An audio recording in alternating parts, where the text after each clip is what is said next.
Hey everyone, welcome back to my channel. तो आज है हमारे घर में सत्यनारायण भगवान की कथा। जैसा कि मैंने पिछले ब्लॉग में बताया है, तो आज है हमारे घर में सत्यनारायण भगवान की पूजा।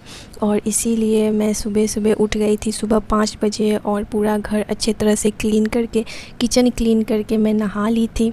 और नहा के यहाँ मैंने एक तरफ खीर बनने के लिए रख दिया और दूसरी तरफ मैं परवल की सब्ज़ी बनाऊंगी, क्योंकि ये खाना पंडित जी को खिलाना है। इसीलिए इसमें लहसुन प्याज नहीं डाला जाएगा।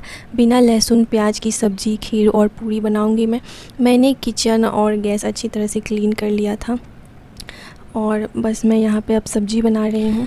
अगर घर में जब कोई पूजा पाठ होता है तो कितनी भी जल्दी सब काम करो, लेट हो ही जाता है।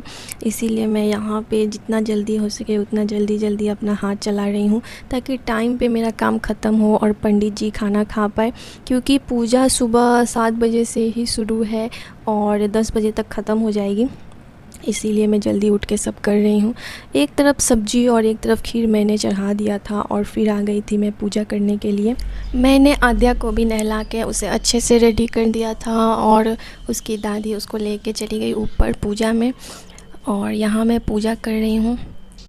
क्योंकि खीर बनने में ज़्यादा समय लगता है, इसीलिए मैंने खीर पहले ही बिठा दिया। और परवल भी फ्राई होने में टाइम लगता है, इसीलिए परवल भी बिठा दिया जब तक वो फ्राई होता रहेगा। और यहाँ मैं पूजा भी कर लूँगी।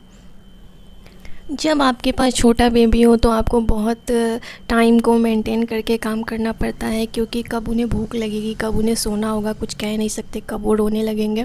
इसीलिए मैं जल्दी अपने कामों में लगी हुई हूँ और आ गई थी फिर से किचन में आलू छीलने के लिए। एक तरफ मेरी खीर और परवल फ्राई हो रहे हैं और यहाँ मैंने जल्दी से आलू को छील के उसको कट कर लिया।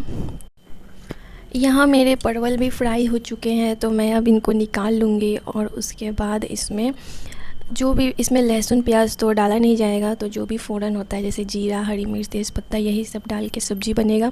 तो यहाँ मैं आलू को अच्छे से धो ले रही हूँ और उसके बाद सब्ज़ी को छौंक दूँगी।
यहाँ मेरी सब्ज़ी और खीर बनके तैयार हो गई थी और वहाँ पे पूजा हो गई थी। बस हवन करना था और आरती करना था, कथा हो गई थी।